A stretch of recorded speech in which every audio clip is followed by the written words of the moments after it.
Ana uminom ke muna. Alam kong pagok na pagok kena. Pinaktimple kita na espesyal na kapa. 4 na taon. 4 na taon ako naging parang alipin sa sarili kong pamilya. Araw-araw, puro sigaw panlalayit ang natatanggap ko mula sa biyenan ko. Tapos ngayon, sa unang pagkakataon, inabutan niya ako ng isang tasang mainit na kape. Nangingini ang makamay niya habang inaabot iyon sa akin. Hindi ko pa alam nun kung anong natatago sa likod ng matamis na amoy ng kapang iyon. Pero naramdaman iyon ng mga daliri ko. Nang hawakan ko ang tasa, biglang nanlami ang buo kong katawan. Ubusin mo yan, anak. Masarap ba? Opo, ina. Napakasarap po. Saktong-sakto dahil dumating si Jun, ibinigay ko na lang po sa kanya. Biglang namutla ang biyenan ko. Nawala ang kulay sa mukha niya. Jun, ininom mo ba yung kape? Jun, nasaan ka? 5:00 nga, madaling araw. Hindi pa tumutuno ang orasan ko pero gising na ako. Nakatiti lang ako sa mansa sa kisama ng maliit naming silit dito sa itaas ng karinderya sa Quiapo. Pagbangon ko, rinig ko na agad ang ubungang biyanan kong si Aling Rosa mula sa kusina. Babala iyon. Kapat na huli ako ng 5 minuto sa pakbaba, magiging impayano ang buong araw ko. Ako nga pala si Marie, 30 taong gulang, lumaki ako sa probinsya at lumuwas ng Maynila. Dito ko nakilala si Jun. Noong una, napakabait ni Jun. Pati si Aling Rosa, ana ang tawa sa akin nung bagong kasal kami. Pero hanggang araw lang ang kasal iyon. Hindi pa man kami nakakabuo ng sariling pamilya. Sinabihan na agad ako ni Aling Rosa. Maria, tulungan mo ako dito sa karinderya. Pamilya naman tayo, walang bilangan. 20 taon na itong nakatayo malapit sa palengke. Noong una, akala ko tulong lang talaga. Pamilya kami, baka sakaling gumaan ang buhay kung matutulungan. Iyon ang pinakamalaking pagkakamali ng buhay ko. Ngayon, 4 na taon na ang lumipas. Ako ang taga-pamalengke, taga-luto, taga-hugas ng bundo-bundo na plato hanggang sa pagsasara sa gabi. Walang araw ng pahinga. Kahit may sakit ako, nakatayo ako sa harap ng mainit na kalan. At sa loob ng 4 na taon, ni isang kusing wala ako natanggap na sweldo. Sweldo, pamilya tayo, pinapakain at pinapatira kita dito. Ano pa bang gusto mo? Nang una kong marinig iyon, nawalan ako ng salita. Tumingin ako kay Jun, pero tumango lang siya sa sinabi ng nanay niya. Nilunok ko na lang ang lahat ng sakit. Ano ba talaga ako sa bahay na ito? Pamilya o katulong?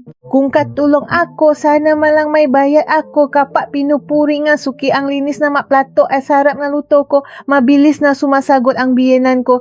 Oo naman, masipa talaga iyang manugang ko. Ako ang naturo diyan. Hindi iyon papuri. Pag-ari niya ako, iyon ang ibig niyang sabihin. Pero hindi ang pago ang pumapatay sa akin araw-araw.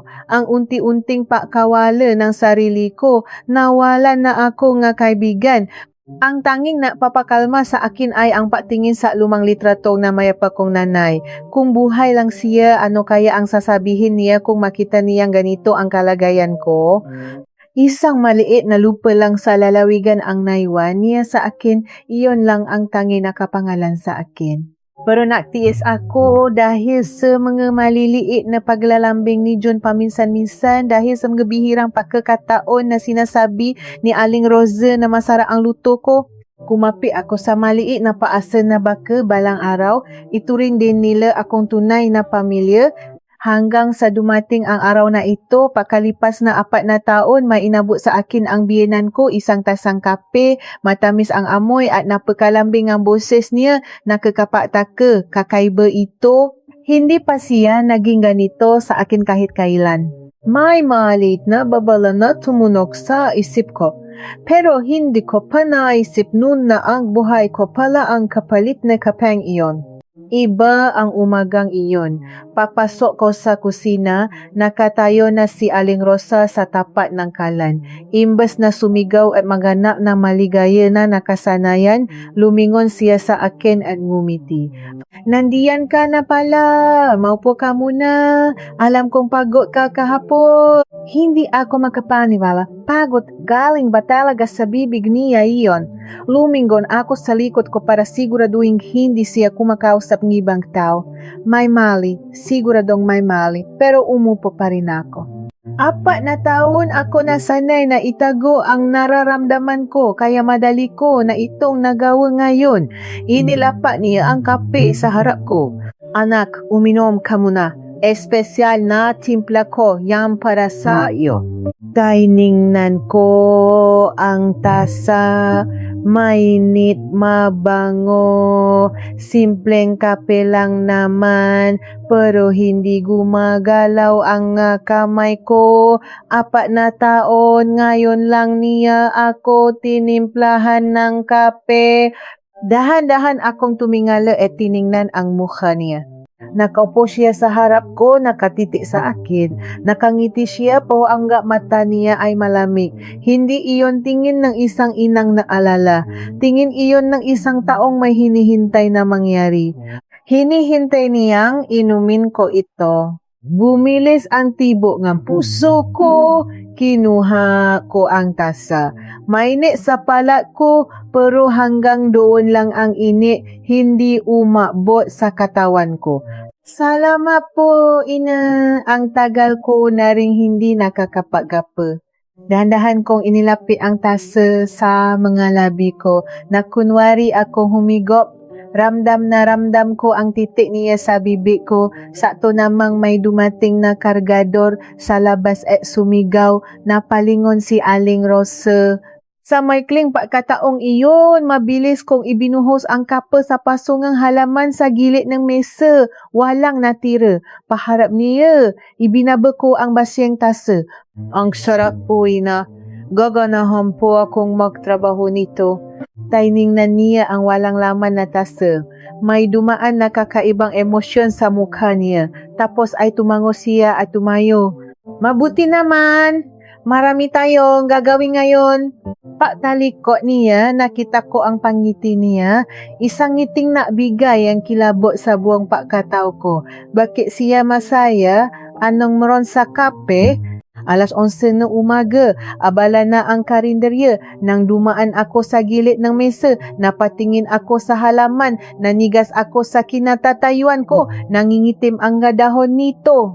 Ang halaman kanina lang ay luntian at buhay na buhay. Ngayon ay unti-unti nalalanta at nasusunog mula sa dulo. May umaalingaw na amoy mula sa lupa. Amoy ngang matamis pero nakakasulasok na bagay. Dahil ba ito sa kape? Paano kung ininom ko iyon? Nagmadali akong bumalik sa kusina. Nangingini ang kamay ko habang humahawak ng kutsilyo. Ano ba talaga ang plano nila sa akin? 2:00 ng hapon, tapos na ang daksa ng tao. Umalis daw si Aling Rosa papuntang palengke. Si John naman ay nasa silid lang sa itaas. Nahuhugas ako ng mga kaldero nang may marinig akong boses. Mula iyon sa silid sa itaas. Akala ko ba umalis na si Aling Rosa?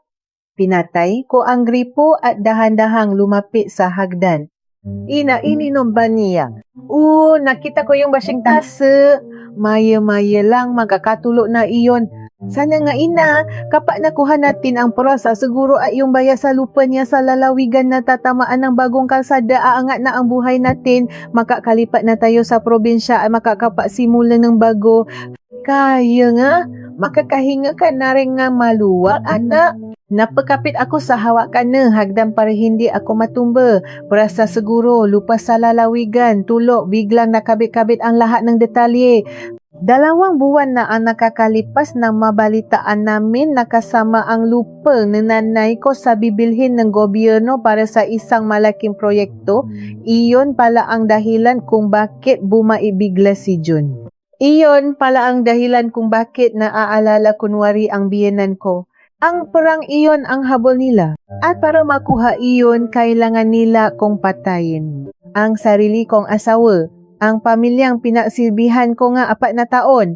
Pinaplano na pala nila ang lamay ko habang ipinatitimpla nila ako ngang kapa. 4 na taon akong napakatanga. Naluha ba ako? Hindi. Namatay ang lahat naga emosyon ko. Ang pumalit ay isang malamig at matalim na pakiramdam. Bumalik ako sa kusina at nagpatuloy sa paghuhugas.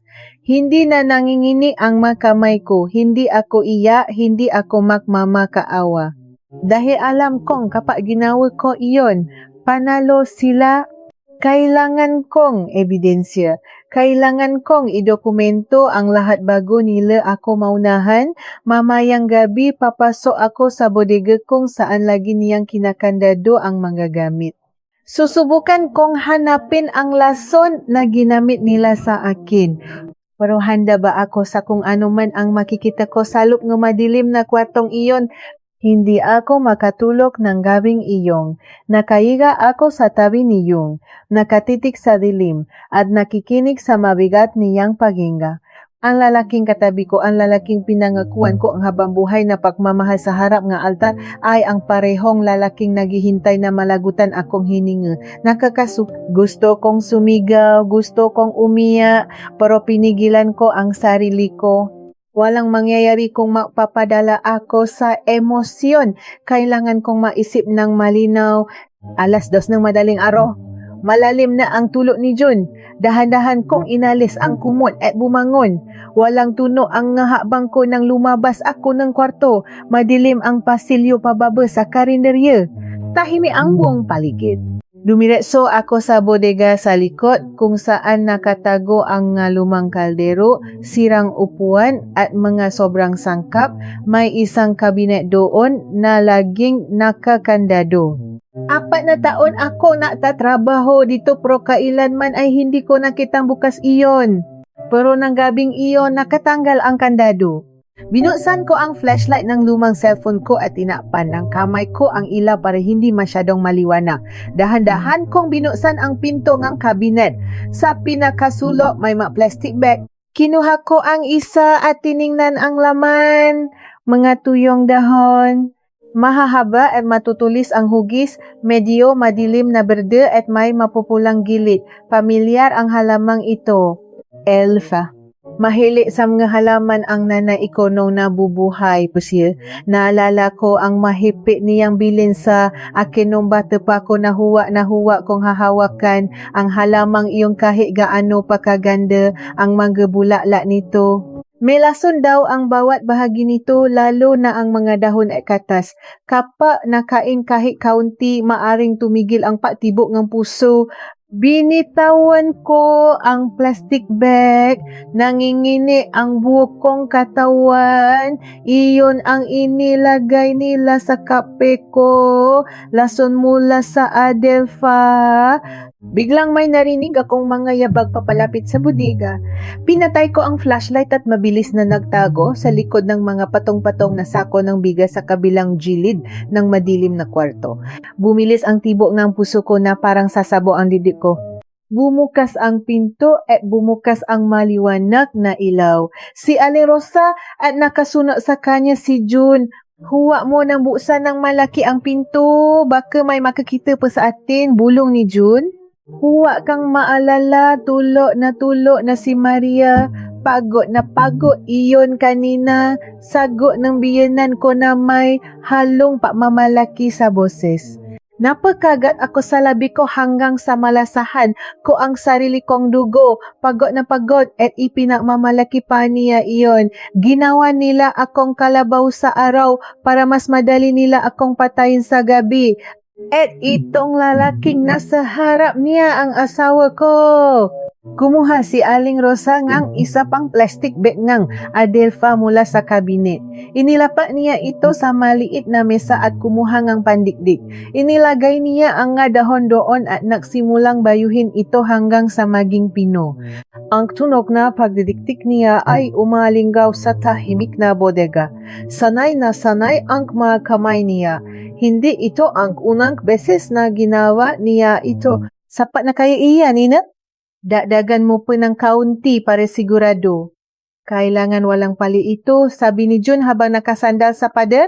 Oh, dodoblehin ko ang ilalagay ko bukas. Hindi na pwedeng tumagal pa ito. Makano nga ulit ang makukuha natin mula sa gobyerno para sa lupa niya? 3 milyon, ina.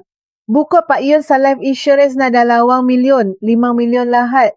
Sapat na iyon para makabili tayo ng malaking bahay at makapagsimula na negosyo sa probinsya. Magiging mayos na ang buhay natin, nakangiting sagot ni Yun. Pagkatapos ay narinig ko siyang humuni. Isang masayang himi. Humuhuni ang asawa ko habang pinapanood ang nanay niya na naghahanda ng lasong papatay sa akin. Kinuwenta nila ang presyo ng buhay ko habang napaplano sila nga magandang kinabukasan na parang wala silang ginagawang masama. Sa pagkakataong iyon, may naramdaman akong napati sa loob ko. Ang huling sinulit ng pagmamahal ko sa lalaking ito ay biglang naputol. Hindi ako nalungkot, wala akong naramdamang panghihinayang. Ang tanging naiwan sa puso ko ay isang napakalami at napakatibay na determinasyon. Kailangan nilang pabayaran ito. Hindi ako papaya na ang buhay ko ang maging puhunan nila para sa kaligayahan nila. Umalis sila pagkatapos ng ilang minuto. Dala ang pininong dahon ng adelfa.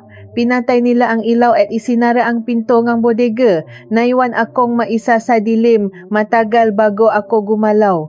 Tumayo ako mula sa pinagtatawang ko at lumabas. Nilangha ko ang malami na hangin ng madaling araw. Handa na ako. Hindi sapat ang alam ko lang ang plano nila. Kapa sinabi ko sa mga pulis, baka itanggi lang nila at balik rin pa ako. Kailangan kong ebidensya. Kailangan kong may tala ang ginagawa nila nang hindi nila namamalayan. Paano ko gagawin iyon nang wala akong pera at hindi ako nakakalabas ng bahay? Kailangan kong makaisip ng paraan para makabili ng nakatagong kamera bago tuluyang mailagay ni Aling Rosa ang dobleng lason sa kape ko bukas. Paano ko kaya ito may tatago sa mga matang nakabantay sa akin sa buong mahapon? Paano ako makakabili ng kamera? Wala akong sariling pera. Wala akong hawak ni isang kusing. Lahat ng kinikita sa karinderya ay direktang napupunta sa bulsa ni Aling Rosa. Tuwing gabi, naririnig ko ang kalansing ng mga barya at kaluskos na mga papel na pera habang binibilang niya ang kinita sa buong araw. Hanggang pamasahe ay hinihingi ko pa sa kanya at madalas ay pinadadamutan pa ako. Ngunit may nakalimutan silang dalawa. May isang bagay na hindi nila alam na pag-ari ko. Nang mamatay ang nanay ko, ilang taon na ang nakakalipas, mainiwan siyang isang pares ng gintong hikaw. Ito ang pinakamahalagang pamanan niya sa akin. Maliit lang iyon at hindi naman ganun kabigat, pero iyon na lang ang tanging alaala ko sa kanya. Hindi ko kailanman isinuot iyon mula nang maasawa ako. Kilala ko ang biyenan ko. Kapag nakita niya ang gintong iyon, paniguradong kukunin niya iyon at sasabihin gagamitin bilang puhunan sa negosyo. Kaya itinago ko iyon ng maigi. Tinahi ko iyon sa pinakailalim na bahagi ng lumang bek na dala ko pa mula sa lalawigan. Iyon na lamang ang tanging paasa ko ngayon. Kailangan kong isakripisyo ang naisang alaala ng nanay ko para mailigtas ang sarili kong buhay. Kinamagahan, tulad ng inaasahan sa isang katulong na walang sweldo, gumising ako bago pa man sumika ang araw, na handa ako ng malulutuin para sa tanghalian. Nagiwa ako ang karne, nabala ng napakaraming sibuyas at bawang at naglinis ng mga kaldero. Habang ginagawa ko iyon, pinaisipan ko kung paano ako makakaalis nang hindi nila paghihinalaan. Habang nabubukas ako ng isang lalagyan ng pamintang buo, sinadya kong pabilisin ang galaw ng kamay ko. Pinalusok ko ang bote sa mga daliri ko at hinayaan itong bumaksak sa semento. Basa! Kumala ang maitim na buti ng paminta sa basa at madulas na sahig ng kusina. Hindi pa lumilipas ang 10 segundo. Narinig ko na ang mabibigat na yaba ni Aling Rosa pababa nga hakdan. Pumasok siya sa kusina, nanlilisi ang mga mata at halos umuso ang ilong sa galit. Anong ginawa mo, Buraraka? Boses niya ay parang kulo na yumani sa maliit naming kusina. Tiningnan niya ang nakala na paminta na unti-unti na humahalo sa maruming tubig sa lapa. Paano tayo makakapagluto nga? Adobo niyan ngayon? Sayang ang pera. Lahat na lang hawakan mo na sisira. Wala ka talagang silbi. Niluno ko ang lahat ng pakapot ko na kunwari akong takot na takot. Pinapangini ko ang balikat ko at yumuko ng bahagya. Pasensya na po, ina. Nadulas po talaga sa kamay ko. Basa po kasi ang lababo. Ako na po ang bibili sa palengke. Tatakbo po ako ngayon din para hindi tayo maantala sa pagluluto. May nakita po akong natitindaang mura doon sa kabilang kanto. Nainis siya lalo at inirapan ako pero tumango siya dahil kailangan talaga namin ng paminta para sa mga paninda. Bilisan mo, 5 minuto lang ang ibinibigay ko sa iyo. Kapag lumampas ka diyan, sa labas ka matutulog mamayang gabi. Huwag ka maglalawat sa. At heto ang barya, siguraduhin mong may sukli iyan. Kinuha ko ang barya at mabilis na tumakbo palabas ng karinderya. Dala ko ang lumang bag ko paglabas ko ngang kanto. Hindi ako dumiretso sa bilihan ng magulay at pampalasa. Lumiko ako sa isang makipot na eskinita na punong-puno nga na mamadaling tao at maingay na sasakyan. Tumakbo ako papunta sa isang ahensya ng sanglaan na madalas kong madaanan nun. Pumasok ako sa loop, humihingal at taga-taang pawis. Nangingini ang kamay ko nang ilabas ko ang maliit na balot ng tela mula sa loop ng bag ko. Binuksan ko iyon at inilapa ang gintong hikaw ng naik ko sa malamig na salamin ng sanglaan. Patawad, bulong ko sa isip ko. Patawarin mo ako dahil isasangla ko ang huling ala-ala mo. Pero kailangan kong mabuhay, kailangan kong matuklasan ang katotohanan. Sinuri ng tagatasa ang ginto gamit ang isang maliit na lente. Tumango siya at nagsabing maaari niya itong kunin sa halagang 3,000 piso. Hindi na ako nakipagtalo. Kinuha ko agad ang pera at ang resibo. Mahigpit kong hinawakan ang mga nakatuping papel na pera. Ito ang magiging sandata ko laban sa maginang walang puso. Mula sa sanglaan, tumakbo ako ng mas mabilis papunta sa kalye kung saan maraming natitinda ng mga kasangkapang de kuryente at iba't ibang kagamitan. Pumasok ako sa isang maliit na tindahan na medyo madilim at puno nga kebal at silang radyo. Lumapit ako sa matandang lalaki na nag-ayos ng radyo sa likod ng estante. Mayroon po ba kayong maliit na kamera? Yung hindi po halata, yung parang kasing laki lang po ang butones. Tanong ko habang lumilingon sa likod at sa labas ng kalsada para siguraduhin walang nakakasunod o nakakakita sa akin. Tiningnan ako nga matanda mula ulo hanggang paa. Siguro ay napansin niya ang takot sa nga mata ko at ang pangingining ng boses ko. Hindi siya nagtanong ang kahit ano.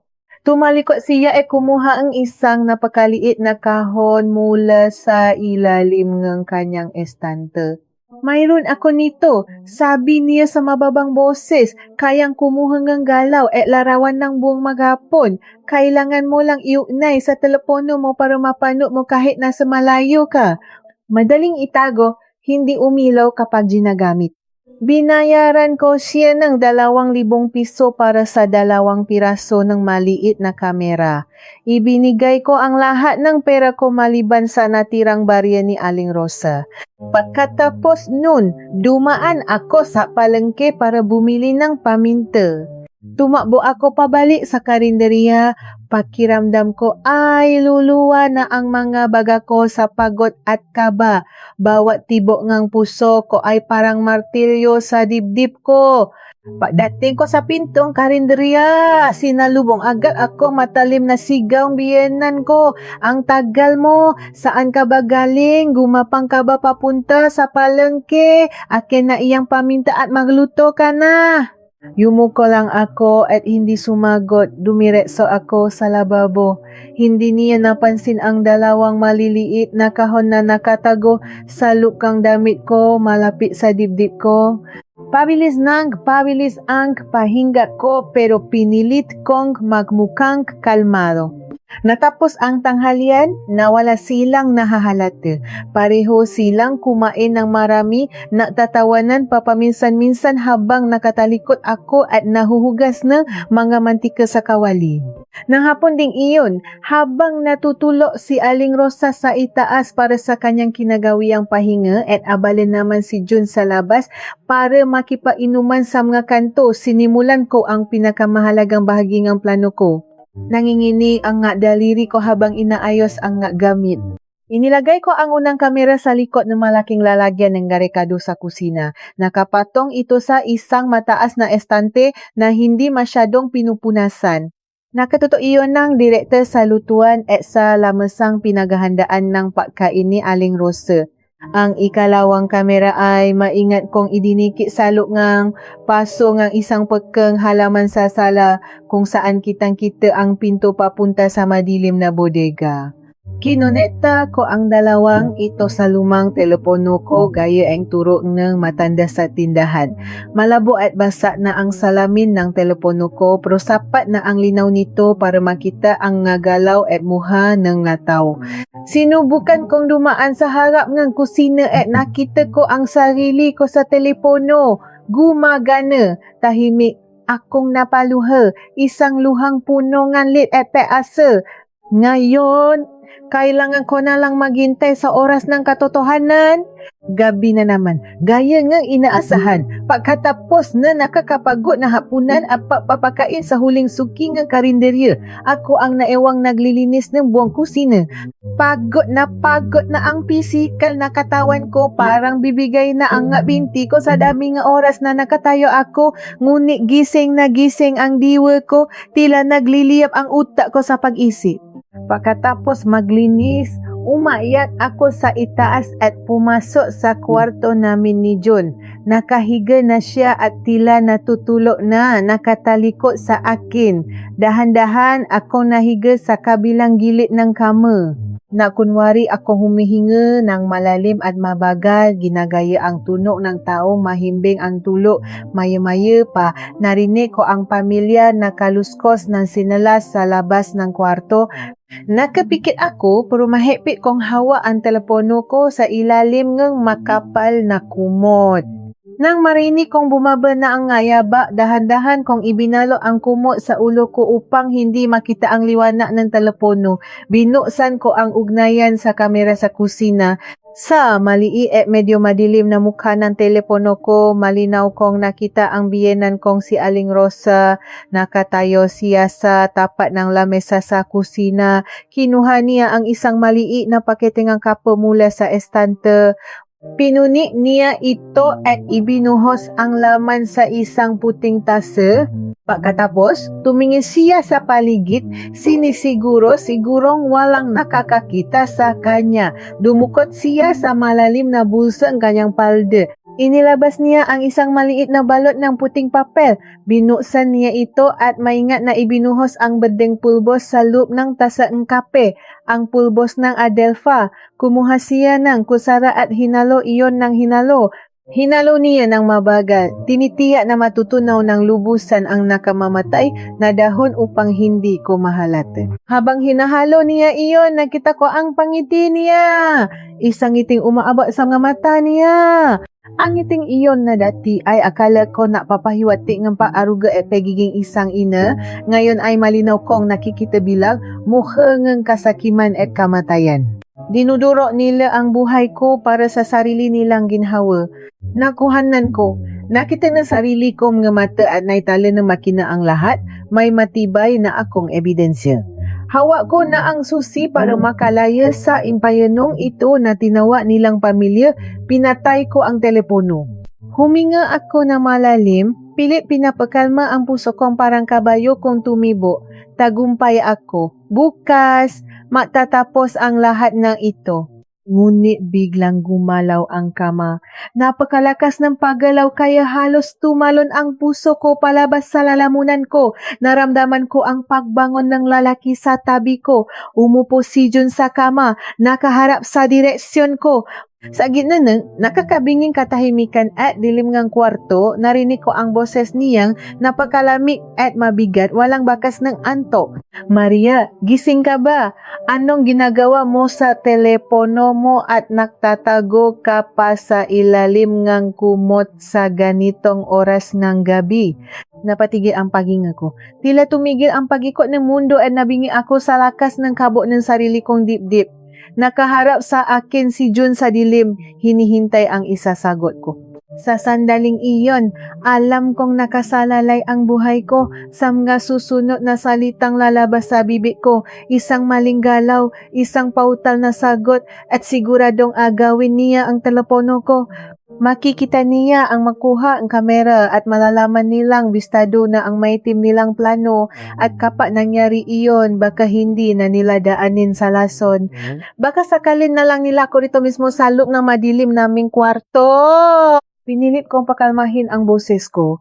Ibinaba ko ang kumot hanggang sa liko at umubo ng mahina na kukunwaring kagigising lang at medyo paos. Wala, Jun. Sagot ko habang pinapahid ang pekeng luha sa nga mata ko. Nakatanggap kasi ako ng mensahe mula sa kapatid ng nanay ko sa probinsya. Hindi ko nabasa kaninang umaga dahil sa dami ng ginagawa natin sa karinderya. Ngayon ko lang nabuksan. Nakita ko ang pakuno na niya kahit madilim. Tungkol saan naman iyang mensahe sa ganitong oras ng gabi? Tanong niyang may bahi pa rin ng pakdududa. Unti-unti siyang lumalapit sa akin. Tungkol daw doon sa lupa na bibilhin ng gobyerno. Dagdag ko. Parang hinihiwa ang lalamunan ko sa bawat salitang binibitawan ko. Pero alam kong ito lang ang kahinaan niya. Para kasakiman. Biglang naupay ko ang simple na kupyo no. Gusto raw nilang madalin ang pababaya ay hinihingi na ang papel ko. Napaisip lang ako bigla kay nanay. Namimiss ko lang siya kaya tiningnan ko rin ang lumang litrato niya sa telepono ko. Hindi kasi ako makatulog. Gumana ang patibong. Pakarinig pa lang niya sa salitang lupa at pakbabayat. Nawala ang talim sa mata niya. Ang paghihinala ay napalitan ng pananabik na pilit niyang itinatago. Humiga siya ulit at lumapit sa akin. Ipinatong niya ang mabigat niyang braso sa baywang ko. Isang yakap na dati ay nakbibigay sa akin ng ginhawa pero ngayon ay nakdudulot ng pandidiri hanggang sa kasulok-sulukan ng buto ko. Huwag mo na masyadong isipin iyan, malambing na sabing asawa ko. Siguradong matutuwa ang nanay mo kung gagamitin natin ang pera para umunlad ang buhay natin at makapagpatayo ng malaking negosyo. Matulog ka na. Kailangan mo na lakas. Marami pa tayong gagawin bukas. Opo, sagot ko. Ipinikit ko ang mga mata ko. Ang linyang marami pa tayong gagawin bukas ay umaling-awngaw sa isip ko. Alam ko ang ibig niyang sabihin. Bukas ang araw na tatapusin na nila ang buhay ko. Nanatili akong gising hanggang sa marinig ko muli ang hilik niya. Nakalusot ako. Naitago ko ang telepono sa ilalim ng unan ko. Yakap-yakap ko ito na parang ito na lamang ang tanging kakampi ko sa mundong ito. Sumikat ang araw. Ang pamilya na ingay ng masasakyan sa labas at ang sigawan ng magtataho sa Quiapo ang naging hudyat ng pagsisimula ng pinakamahabang araw sa buhay ko. Bumangon ako ng may kakaibang pakiramdam. Wala na ang takot, wala na ang kaba. Ang tanging nararamdaman ko ay isang napakalami na kapayapaan. Ang kapayapaan na isang taong alam na kung paano tatapusin ang laro. Bumaba ako sa kusina. Naabutan ko si Aling Rosa na naghihiwa ng bawang. Wala ang nakasanayang bulyaw. Wala ang panlalait. Lumingon siya sa akin at ngumiti. Ang parehong ngiti ng isang berdugo. Magandang umaga, anak. Magiwa ka ng sibuyas doon. Marami tayong suki ngayon dahil araw ng sweldo. Tumango ako at nagsimulang magtrabaho. Bawat taganang kutsilyo ko sa sangkalan ay may kasamang bilang. Bawat papata ng mantika sa kawali ay paribang paubos ng oras ng biyenan ko. kumilos ako na parang isang makina. Nakluto ako na kay naklinis na mamiyasa at nahukas na mga plato. Punong-puno ang karendarya ng araw na iyon. Ang amoy ng inihaw na baboy, ang usok mula sa mainit na sabo, ang tawanan ng nga kargador at driver na kumakain, lahat na iyon ay namistulang isang malaking palabas na malapit ng mawakas. Alas 2 ng hapon, kakaunti na lang ang nga tao. Nakaupo si Jun sa isang sulok na kukunwaring na bibilang ng barya pero paminsan-minsan ay pasimpleng tumitingin sa direksyon ko. Si Aling Rosa naman ay pumasok sa kusina. Nagkatalikod ako at nahuhukas na mga mantikang kumapit sa malaking kaldero. At narinig ko na ang tunog na hinihintay ko. Ang pamilya na papunit ng maliit na pakitang kape, ang pabaksa na pubo sa posalanang tasa, ang kaluskos ng papel na naglalaman ng dinuro na dahon ng adelfa, at ang mabilis ngunit maingat na pagalo ng kutsara. Kumakalembang ang kutsara sa gilid ng tasa. Bawat tunog ay parang kampana na nahuhudyak ng kamatayan, ngunit hindi ng kamatayan ko. Maria, halika muna rito. Tawa ng biyenan ko. Ang boses niya ay kasing tamis ng pulot, pero may lason sa ilalim. Pinatay ko ang gripo. Pinunasan ko ang basang kamay ko sa marumi kong apron. Dahan-dahan akong humarap at lumapit sa kanya. Nakatayo siya sa tabi ng mesa. Hawa ang puting tasa na may umuusok na kape. Ang matapang na amoy ngang murang kape ay humalo sa hangin ng kusina, pero sa ilalim nito na amoy ko ang pait ng kamatayan. Inumin mo muna ito. Alam kong pagod na pagod ke. Dinobel ko pa ang timple niyan para masumigla ke.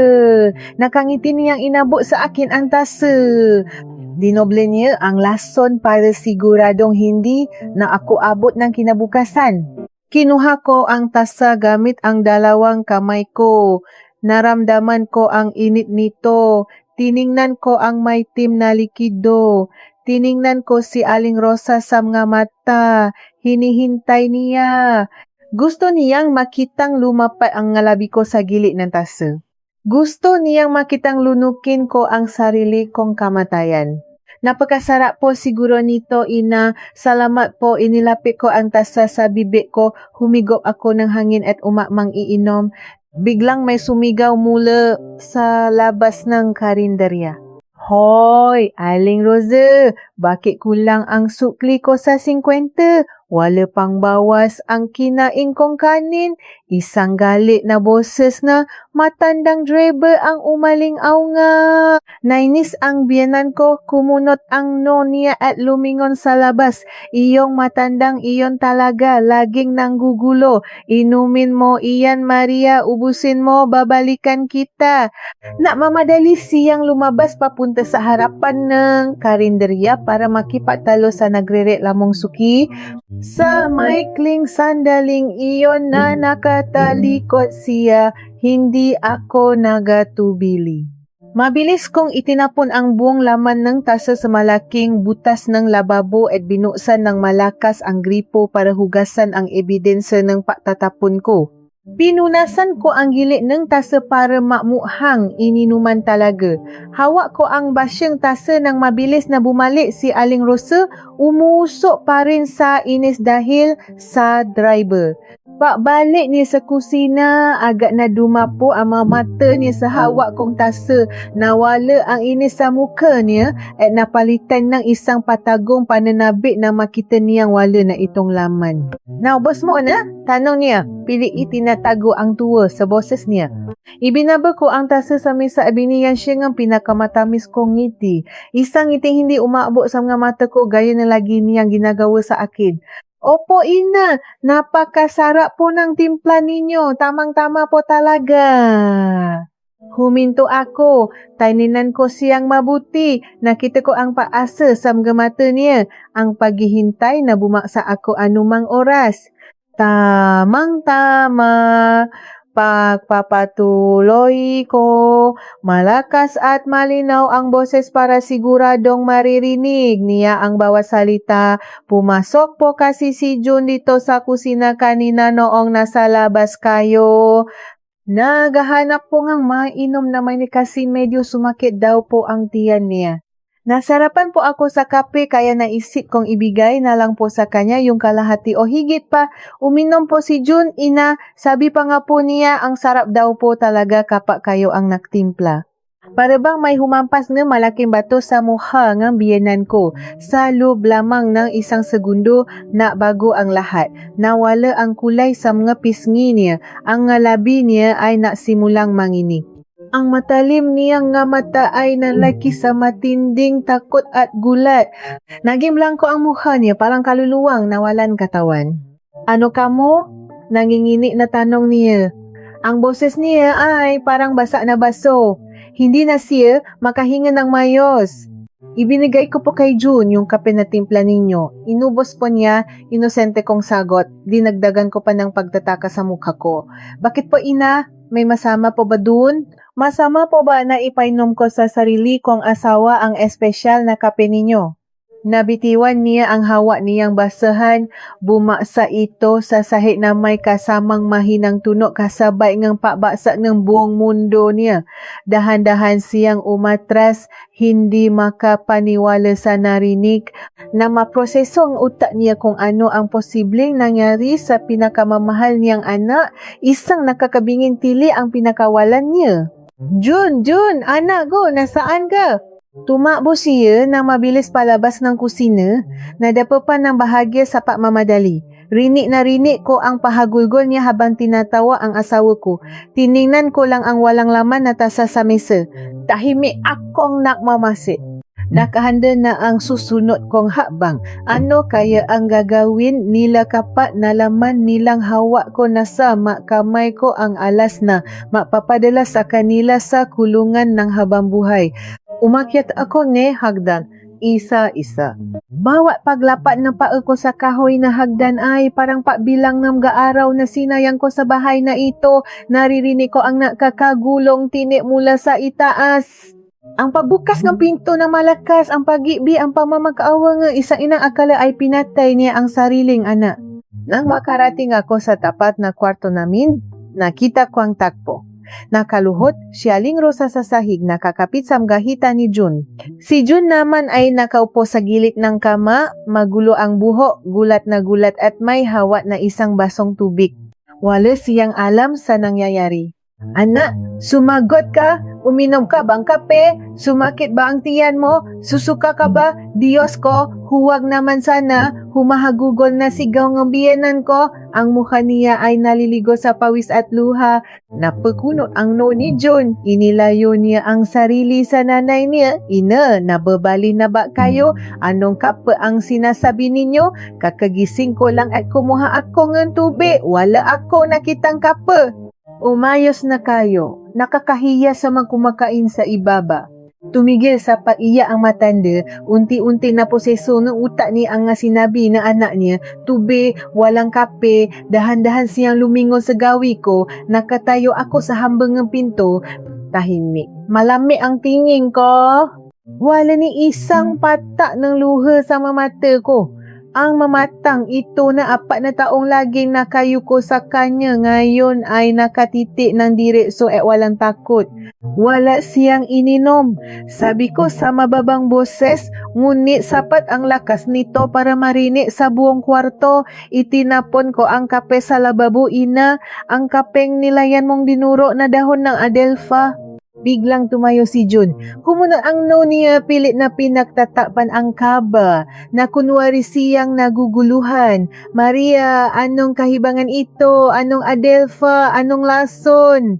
Bakit mo tinatakot ang nanay ko ng ganito? Tiningnan ko ang asawa ko, ang lalaking minahal ko, ang lalaking pinakatiwalaan kong bumuhay ko na lumuwas ako galing sa probinsya.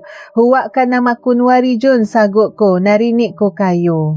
Kagabi sa bodega, narinig ko kung paano ninyo pinausapan ang seguro sa buhay ko, kung paano ninyo pinlano na kunin ang bayad ng gobyerno sa lupa ng nanay ko na tatamaan ng bagong kalsada. 5 milyon. Iyan ang halaga ng buhay ko sa inyo, hindi ba? 5 milyon para makapasimula kayo ng bagong buhay habang nakabaon ako sa lupa. Nawala ang kulay sa mukha ni Jun. Napalunok siya. Tumingin siya sa nanay niya na nakaluho pa rin sa sahi, tila naubusan na nga lakas, pero hindi pa rin sumuko si Jun. Lumapit siya sa akin, pilit na inaabot ang mangga kamay ko. Maria, asawa ko, pagod ka lang. Siguro dahil ito sa init sa kusina, na ilusyon ka lang. Halika, umupo ka muna. Walang ganyang usapan. Pamilya tayo, mahal kita. Ang pangingining boses niya ang nakanulo sa kanya. Umatras ako. Iniwasan ko ang makamay niyang mapanlila. Dumukot ako sa bulsa nga apon ko at inilabas ang lumang telepono ko. Pinindot ko ang unang kuhang ng kamera. Ang narecord na palabas kagabi sa loob na gamadilim na bodega. Iniharap ko ang maliit na salamin ng telepono sa kanila. Umalingaw-ngaw sa tahimik na kwarto ang boses ni John mismo, ang himik ng kanto niya habang pinapano ang nanay niya na nagdidik ng dahon, ang usapan nila tungkol sa pera at sa paglipat sa probinsya. Pagkatapos ay inilipat ko sa susunod na kuha. Ang narekod kaninang umaga sa kusina. Malinaw na naki. Kita ang pakdukot ni Aling Rosa ng puting papel sa bulsa niya at ang pakbubuhos niya ng bedeng pulbo sa tasa. Habang tumutok-tok ang manarekod na palabas, unti-unting gumuho ang pakpapanggap ni Jun. Napaatras siya, nanlalaki ang mamata, nakatitik sa telepono ko na parabang isa itong nakakatakot na halimaw. Napahawa siya sa pada para hindi matumba. Si Aling Rosa naman ay nasimulang magwala. Hindi totoo iyan. Ginawa mo lang iyan. Mangkukulam ka. Sinira mo ang pamilya ko. Pili siyang bumangon para sugurin ako. Pero dahil sa sobrang nerbiyos at gulat na naranasan niya kanina, bumigay ang nga tuhod niya. Napasuso siya sa sahig. Naipadala ko na ang lahat ng mga kuhang ito sa kapatid ko sa probinsya. Malamig kong sabi habang ibinabalik ang telepono sa bulsa ko. Kahit anong gawin ninyo sa akin ngayon, kahit patayin ninyo ako rito sa kwartong ito, hawa na ng pamilya ko ang ebidensya. At ilang minuto na lang, darating na ang tanod at ang autoridad. Tumawa na ako gamit ang telepono ng tindahan sa kanto bago pa ako umakyat dito. Nang marinig ang banta ng pagdating ng autoridad, tuluyang nawala sa sarili si Joe. Ang lalaking palaging nagmamalaki, ang lalaking hinahayaan lang akong maging alipin, ngayon ay namukhang isang kaawa-awang bata. Lumuhod siya sa harap ko. Oh, lumuhod ang asawa ko. Pilit niya hinawakan ang makapaa ko. Maria, parang awa mo na. Huwag mong gawin sa amin ito. Asawa mo ako, maawa ka. Nabagaba lang ang isip namin dahil sa hirap ng buhay. Patawarin mo ako, ibabalik natin ang dati. Tutulungan na kita sa karinderya. Hindi ka na magpapagod. Huwag mo lang kaming ipakulong. Humahagulgol siya. Nakasupsop ang muha sa marumi kong sapatos. Tiningnan ko siya sa huling pagkakataon, walang awa, walang pag-ibig, hirap buhay. June, ginawa ninyo akong hayop sa loob ng 4 na taon, tinuring ninyo akong kasangkapan. At nang makita ninyong may mapapala kayo sa kamatayan ko, hindi kayo nakdalawang isip na lasonin ako. Ang asawang kilala ko ay namatay na kagabi sa loob ng bodega. Mula sa ibaba, narinig namin ang malakas na pagwangwang ng sasakyan.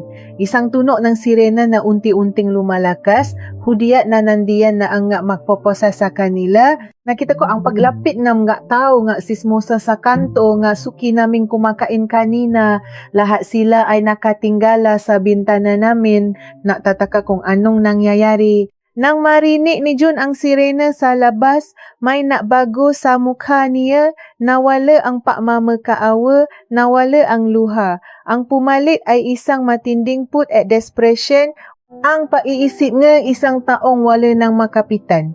Bigla siyang tumayo. Ang mamata niya ay nakatitik sa bulsa ng apron ko kung saan nakatago ang telepono. Hindi ako magugulong dahil lang sa isang katulong na tulad mo, sigaw niya.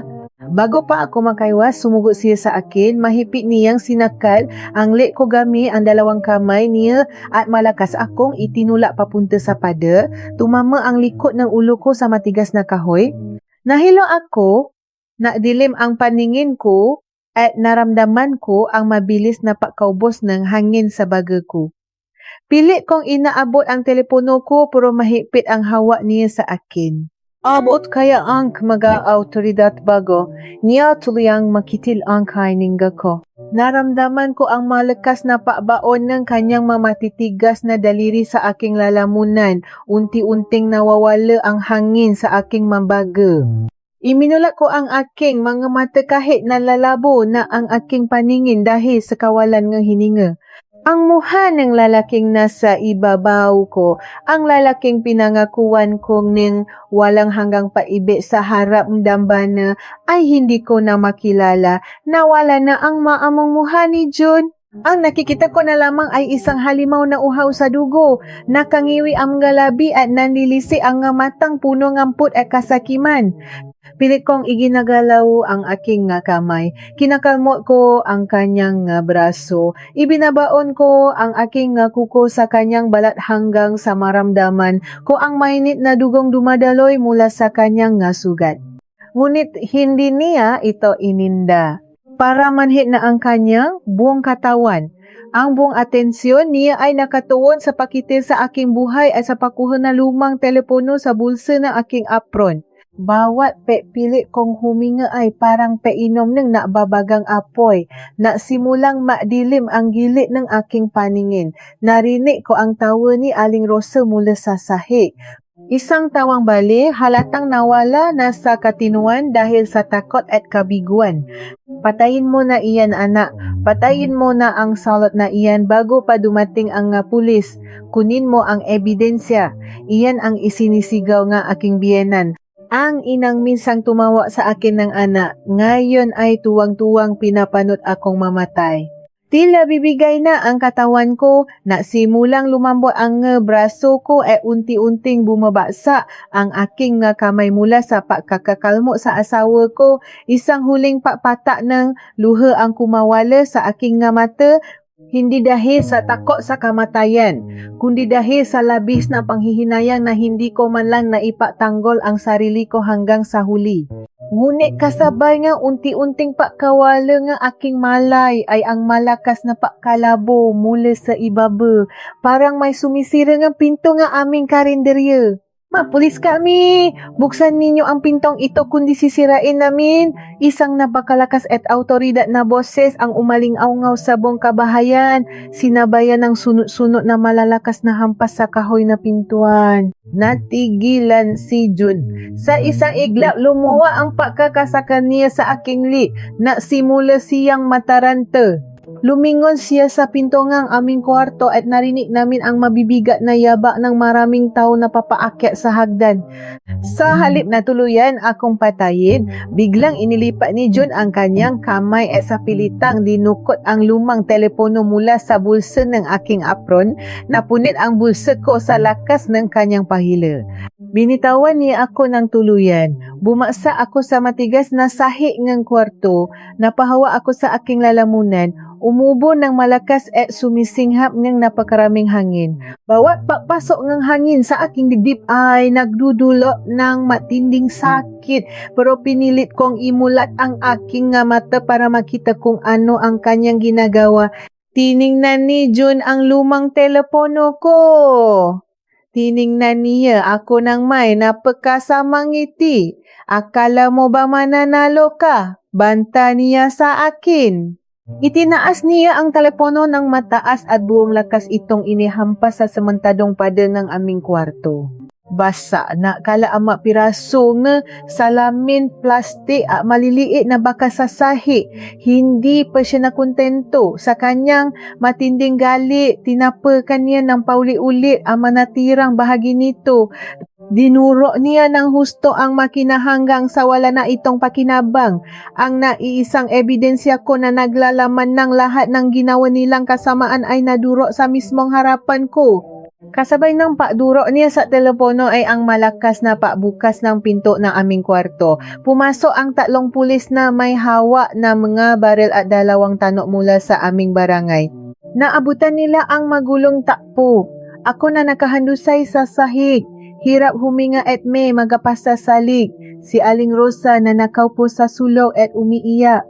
At si Jun na humihingal habang nakatayo sa ibabaw ngam duro na piraso ng telepono. Huwag kayong gagalaw.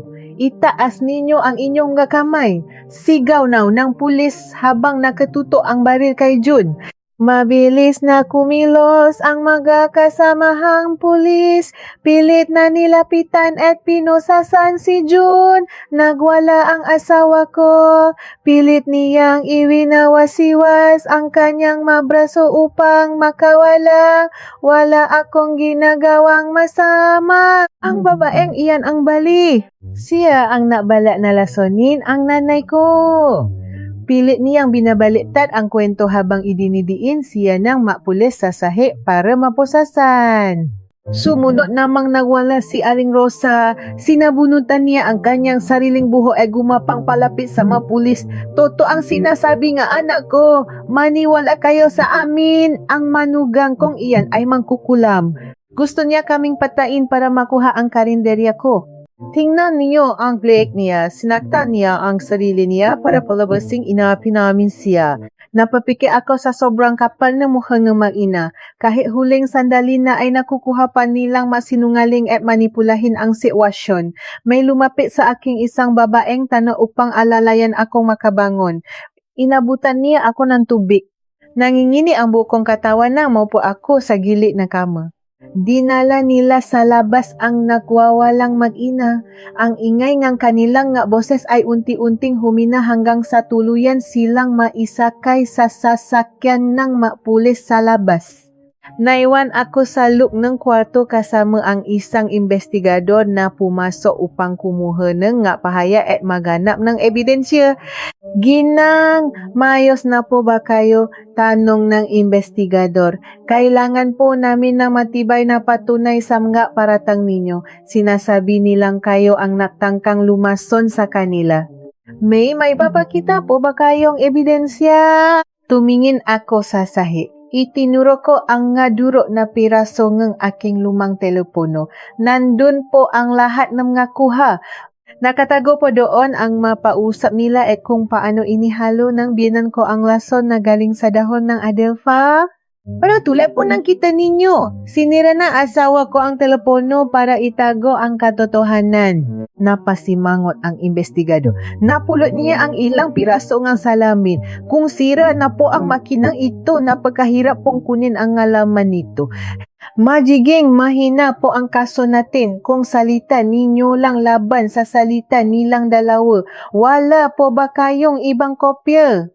Biglang nagliwanag ang aking isipan. Ang kapatid ko ipinaalala sa akin ang pagkakataon na bago pa man mangyari ang lahat na ito ay matalino kong naipadala ang mga narekod na palabas sa email ng kuya ko sa probinsya. Mayroon po! Mabilis kong sagot, biglang nakaramdam ng paasa. Ipinadala ko po sa kapatid ko sa lalawigan. Nandun po sa kanya ang buong ebidensya. Maari ko po bang hiramin ang telepono ninyo para matawagan siya? Kailangan ko pong sabihin na iharap niya agad sa pulisya doon ang mga ipinadala ko. Tumango ang investigador at inyabot sa akin ang kanyang telepono. Nanginginig ang aking nga daliri habang pinipindot ang numero ng kuya ko. Pamilyar ako sa numerong iyon dahil iyon na lamang ang tanging linya na nakuugnay sa akin sa aking nakaraan at sa pamilya kong tunay na namamahal sa akin. Naring ang telepono, isa, dalawa, tatlong beses na tumuno. Pakiramdam ko ay isang buong taon ang lumipas sa bawa patuno nito. Dalangin ko sa lahat ng santo na sumagot agad ang kuya ko. Kumaluskos ang kabilang linya, may sumagot. Hello, kuya, ako ito, si Maria. Nakuha mo ba yung maipinadala ko sa iyo? Kailangan kong tulong mo, nasa panganib ang buhay ko. Nagmamadali at umiiyak kong sabi sa telepono. Pero ang sumagot ay hindi ang boses ng kapatid ko. Isang malalim at napakapamilyar na boses na lalaki ang narinig ko mula sa kabilang linya. Isang boses na napatayo sa lahat ng balahibo ko sa katawan at napabaksa sa natitirang peasa sa aking puso. Sino ang sumagot sa telepono ng kapatid ko? At nasaan ang kaisa-isang kopya ng ebidensya na magpapatunay sa kasalanan nila? Maria, huwag mo nang subukan tawagan ang kapatid mo. Isang malamig, malalim at napakapamilyar na boses ng lalaki ang sumagot sa kabilang linya. Hindi iyon ang boses ng Kuya Kiko ko. Ang boses na iyon ay kabilang sa isang taong matagal ko nang kilala, isang taong pinakatiwalaan ko nun sa aming lalawigan. Nalaki ang aking mamata at naramdaman ko ang mabilis na paakyat ng matinding kilabot mula sa aking mga paa hanggang sa aking bato.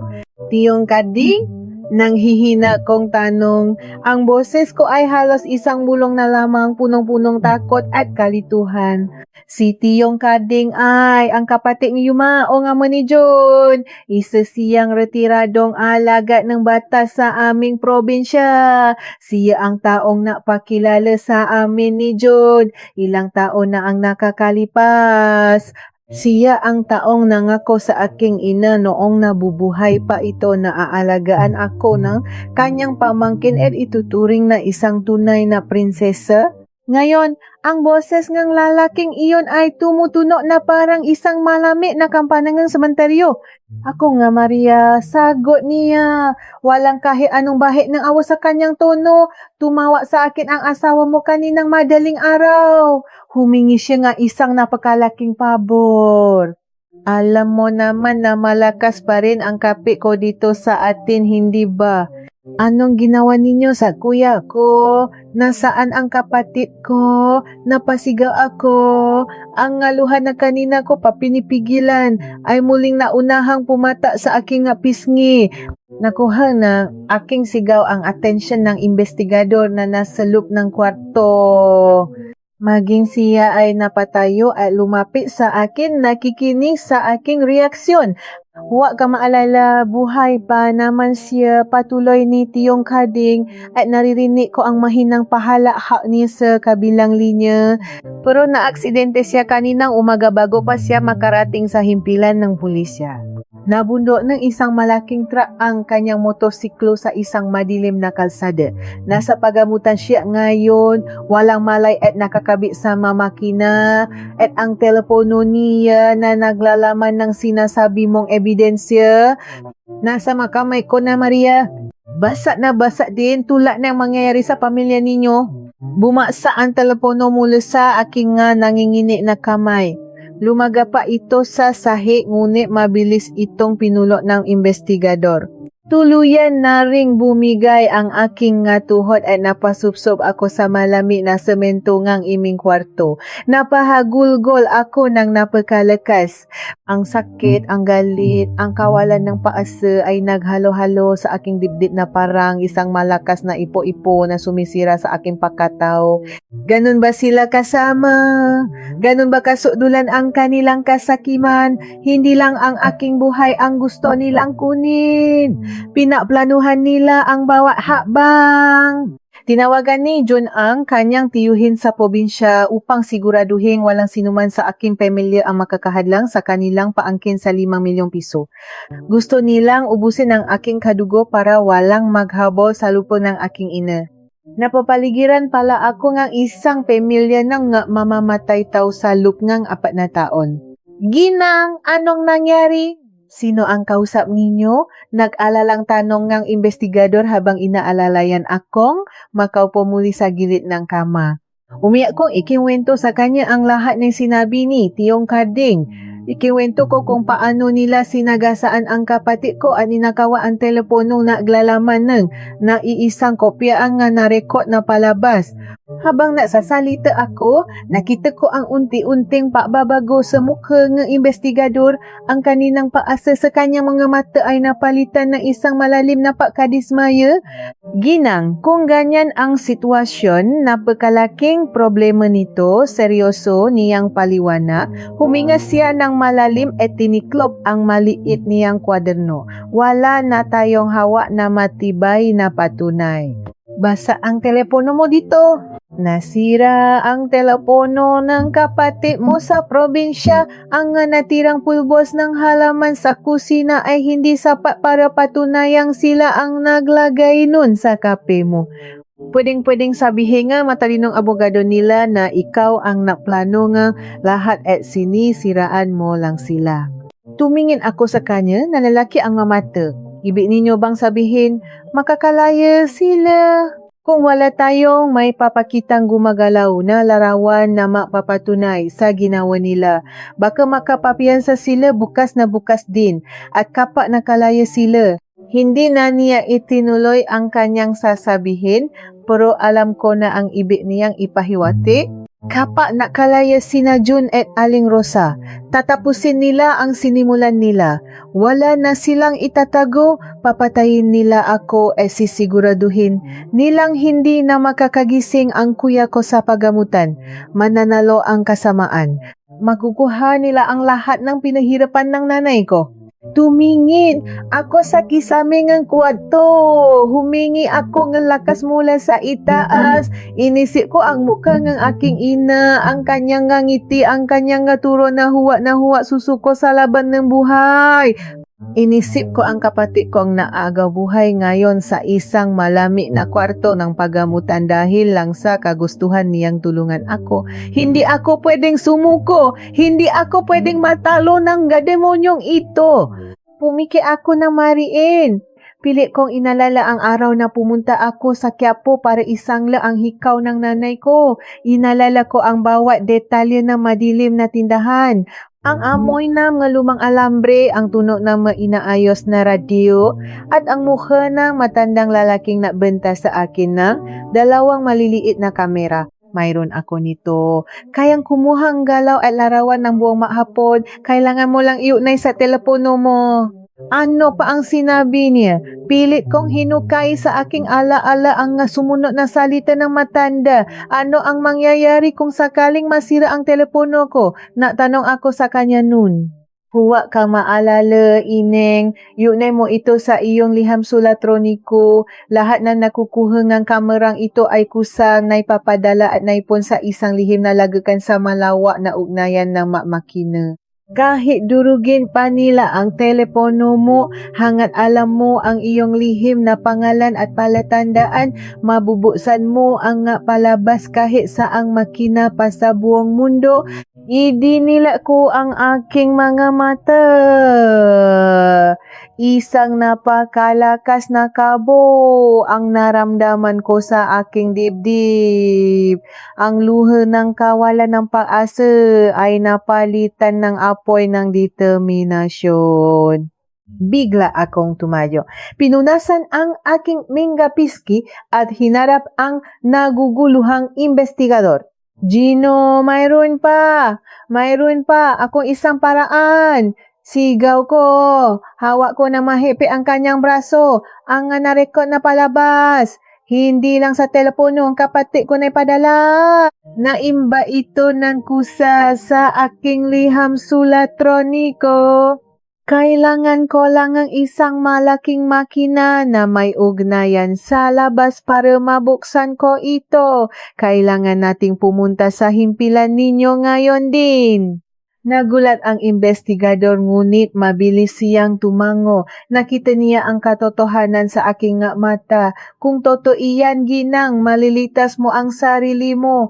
Tara na, gagamitin natin ang makina sa aking opisina. Sumakay kami sa sasakyan ng maalagad ng batas. Ang biyahe papunta sa himpilan ay parang pinakamatagal na paglalakbay sa buong buhay ko. Bawa pahinto sa kalsada, bawa pabusinan ng ibang sasakyan ay napapalakas ng kaba sa aking dibdib. Paano kung nasinungaling ang matanda? Paano kung hindi na ipadali ng buang palabas dahil pinatay na ni June ang telepono? Paano kung nakalimutan ko ang aking lihim na palatandaan? Ang tanong na ito ay patuloy na bumabagaba sa aking isipan. Pagdating namin sa himpilan ng pulisa, sinalubong kami nga amoy nga lumang papel, kalawang at pawis na nga taong napaparot parito. May nga ang paligid. Maim ka sumisikaw, maim ka umiyok. Maim ka nagmamakara. Ngunit hindi ko pinansin ang lahat ng iyon. Ang atensyon ko ay nakatuon sa isang direksyon lamang. Sa dulo nga mahabang pasilyo, sa likod nga makapan na rehas na baka, nakita ko sila. Nakapo si Jun si Aling Rosa sa loob ng selda. Nang makita nila akong naglalakad kasama ang investigador, tumayo si Jun at lumapit sa mga rehas. Wala na ang takot sa kanyang muha. Wala na ang pagmamakaawa na ginawa niya kanina sa kwarto. Ang nakita ko ay isang napakasamang ngiti ng tagumpay. Tumawa na si Tiyong Kading. Hindi ba? Bunga ni Jun sa akin. Ang boses niya ay may halong pangungo tse at mamalaki. Siguro alam mo na kung nasaan ang magaling mong kapatid ngayon. Sabi ko sa iyo, Maria, hindi mo kami matatalo, katulong ka lang. Mang, bukas na bukas din lalabas kami rito at kapag nangyari iyon, magtago ka na sa pinakasulok ng impyerno. Hindi ako sumagot. Tiningnan ko lang siya ng diretso sa mamata. Ang pagtitik ng isang taong hindi na natatakot mamatay. Nilampasan ko ang kanilang selda at sumunod sa investigador patungo sa isang maliit at magulong opisina. Pinaupo niya ako sa harap ng isang malaking makina. Umiilaw ang salamin nito at mayroong nga titik at numero sa ibaba. Heto, ginang sabi ng investigador habang inuusok ang upuan palapit sa akin. Ipasok mo ang iyong madetalye. Umaasa akong tama ang sinasabi mo dahil ito na lang ang huling barahan natin. Nangingini ang aking makamay nang ipatong ko ang aking mga daliri sa matitik. Huminga ako ng malalim. Inisa-isa kong pinindot ang matitik ng aking lihim na pangalan. Sumunod ay ang aking lihim na palatandaan, ang pangalan ng aking ina at ang araw ng kanyang kapanganakan. Pagkatapos, buong tapang kong pinindot ang pindutang magpapapasok sa akin sa aking lalagyan.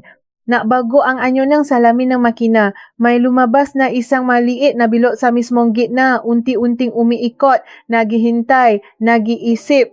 Ang bawat paikot nito ay parang pagipit na lubi sa aking li, pawis na pawis ang kimapalat.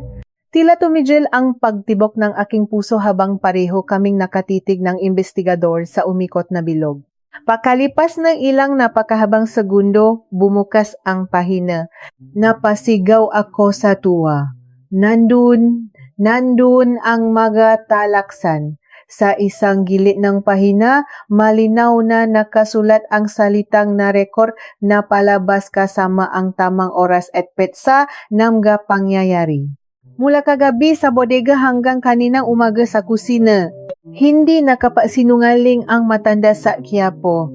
Naikabi ngang maliliit na kamera ang manakita nito sa aking lihim na lalayan. Iyan na ba iyon, ginang?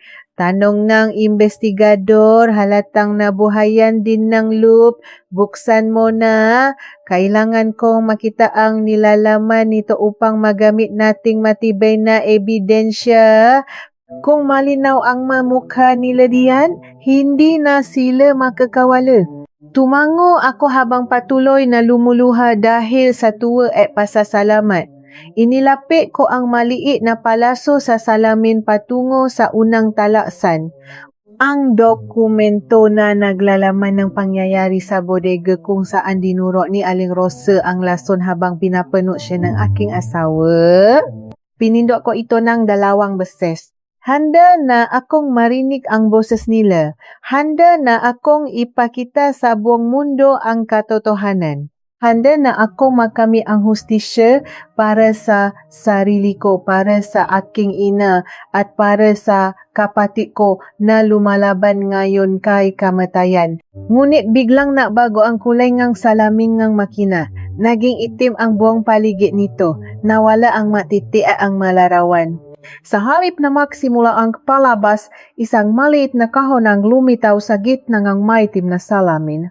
May nakasulat na isang maikling pangungusap nga salitang tila napatigil sa paikot ng aking mundo. Hindi mabuksan ang nilalaman. Ang dokumento ay sira at nawawala. Nanigas ang buong katawan ko. Sira? Nawawala? Paano mangyayari iyon? Dagli kong pinindot ang pangalawang talaksan, ang palabas sa kusina kaninang umaga. Ganon din ang nangyari. Itim na salamin at ang parehong nakakatakot na mensahe. Nakita nga investigado ang nangyari at napamuro siya ng mahina. Mukhang tama ang hinala ko, Ginang.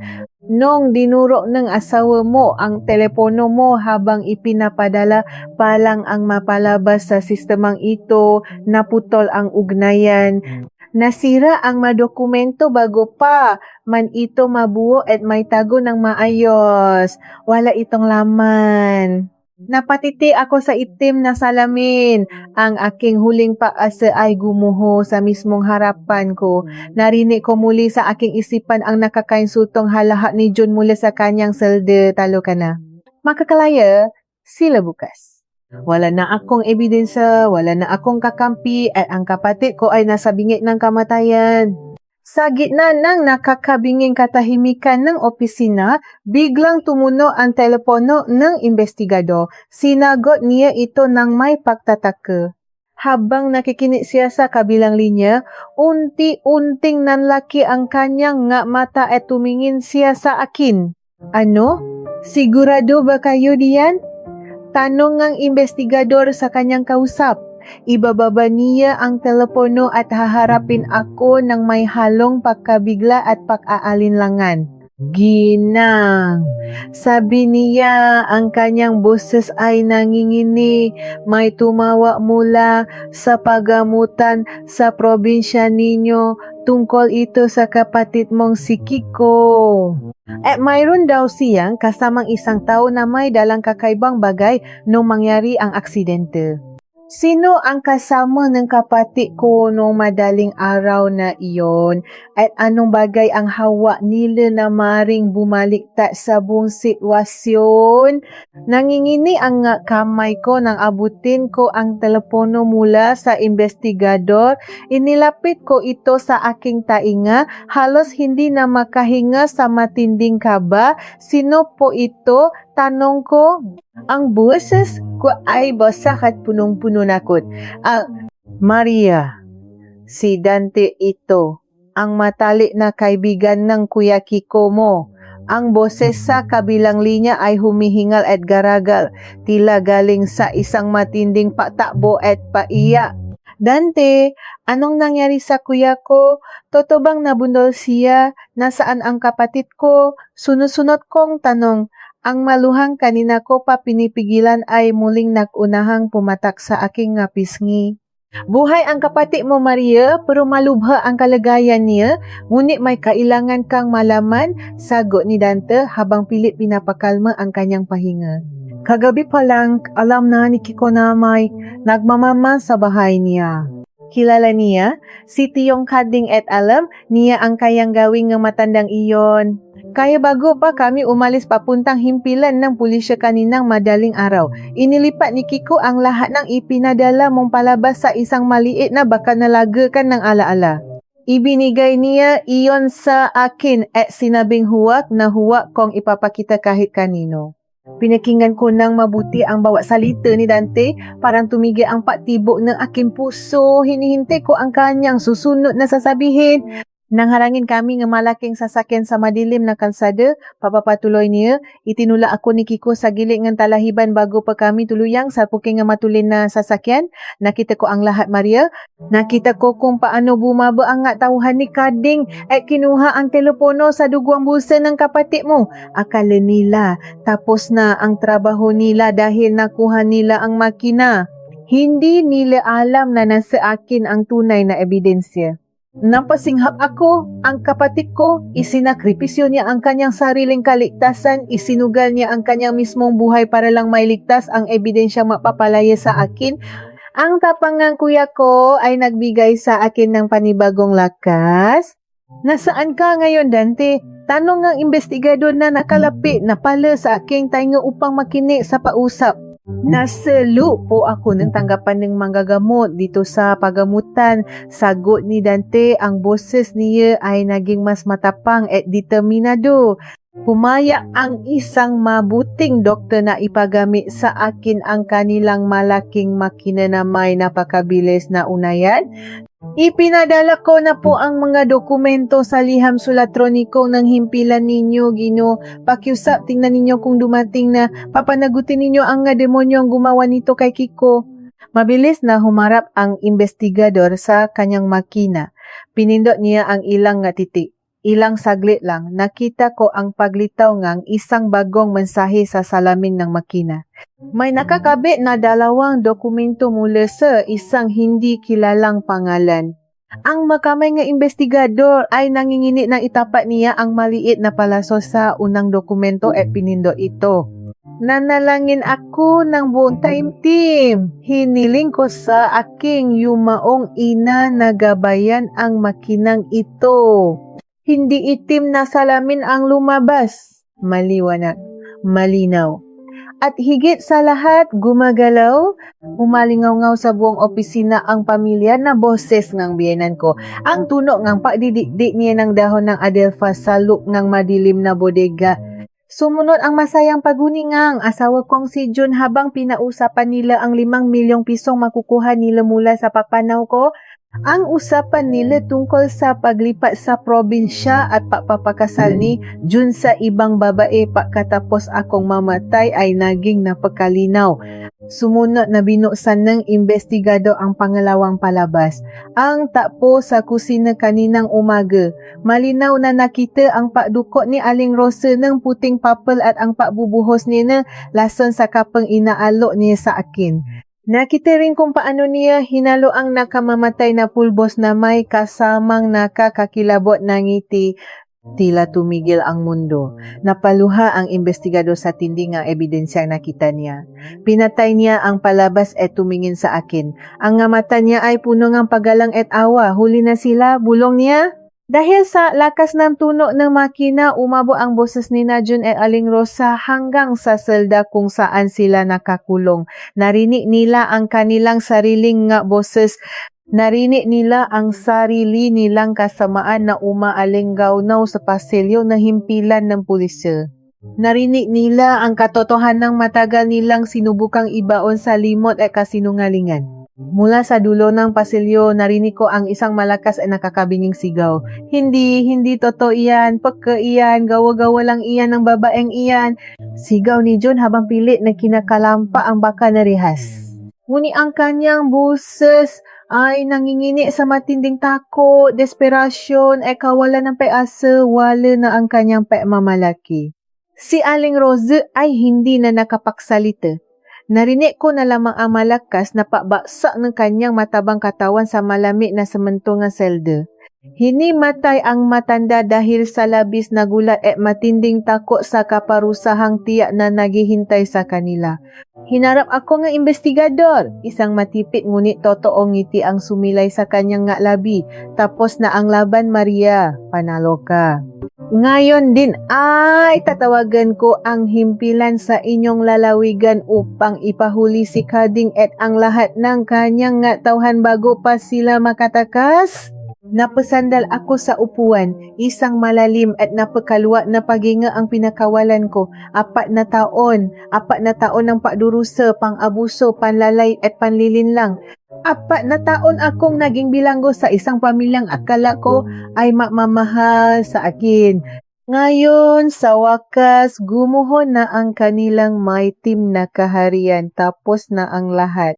Lumipas ang 6 na buwan. Mabilis na umikot ang gulungang katarungan dahil sa bigat at linaw nga aming nga ebidensya. Nahatulan ng panghabang buhay na pagkakakulong sina Jude at Aling Rosa dahil sa pagtatangkang pumatay nga si Nadir. Ganon din ang sinapit ni Tiyong Kading na nakulong dahil sa pakikipagsawatan at tangkang papatay sa aking kapatid. Tuluyang nawasa ang buhay na ipinamamalaki nila. Nakaligtas si Kuya Kiko. Mahaba at mahirap ang naging papapagaling niya sa pagamutan, ngunit sa tulong ng mabubuting manggagamot at sa tiyaga naming makapatid, unti-unti siyang bumalik sa dating lakas. Nakuha ko rin ang buo ang bayad mula sa gobyerno para sa lupa ng aming ina. Ginamit ko ang pera hindi lamang para mabayaran ang lahat ng utang sa paggamutan, kundi para maksimula ng isang bagong buhay sa aming probinsya, malayo sa mauso, maingay, at malupit na siyudad ng Maynila. Napatayo akong isang magandang kainan malapit sa plaza ng aming bayan. Isang lugar kung saan ako ang nasusunod, kung saan walang sumisigaw sa akin tuwing madaling araw, at kung saan bawat taong pumapasok ay binibigyan ng sapat na pagpapahalaga at masarap na pagkain. Ito ang pangarap ko na pilit nilang ninakaw nun. Gabi ngang unang araw ng pagbubukas ng aking kainan. Maraming dumalo at nejing matagumpay ang araw. Masaya akong napupunas ng mga mesa habang pinakikinggan ang huni ng mga kulilit mula sa labas. Pagod men ang aking katawan sa buong maghapong pagtayo, napakagaan at napakasaya naman ng aking puso. Ako na ulit ang namamay-ari ng sarili kong buhay. Ngunit nang lapitan ko ang pinakadulong mesa malapit sa salaming bintana upang linisin, napatigil ako sa pahinga. May naiwang isang maliit na puting tasa sa ibabaw ng mesa. Sa ilalim nito ay may isang bakanteng paketeng matamis na kape. Ang pamilyar na kulay dilaw na pakete na ibinigay sa akin ng biyenan ko 6 na buwan na ang nakakalipas. Asa tabi ng tasa, maingat na nakapatong ang isang sariwang bedeng dahon na may mapupulang gilid, dahon ng adelpha. Bumilis muli ang tibok na puso ko. May nakaipit na maliit na piraso ng puting papel sa ilalim na klason na dahon. Nangingini ang aking kamay, ang parehong pangingini na naramdaman ko noong gabing iyon sa kwapo nang kunin ko ang papel at basahin ang naiisang pangungusap na nakasulat gamit ang pulang tinta. Akala mo ba talaga tapos na tayo, Maria? Lumingon ako sa madilim na kalsada sa labas ng aking kainan. Walang tao, walang dumadaang sasakyan, tanging ang ihip ng malamig na hangin lamang ang nararamdaman ko. Ngunit sa kaibuturan ng aking puso, alam ko may mamatang nakamasik sa aking mula sa dilim ng gabi. Sino ang naiwan ng tasang ito at anong bagong bangungot ang naihintay na sumira muli sa aking buhay?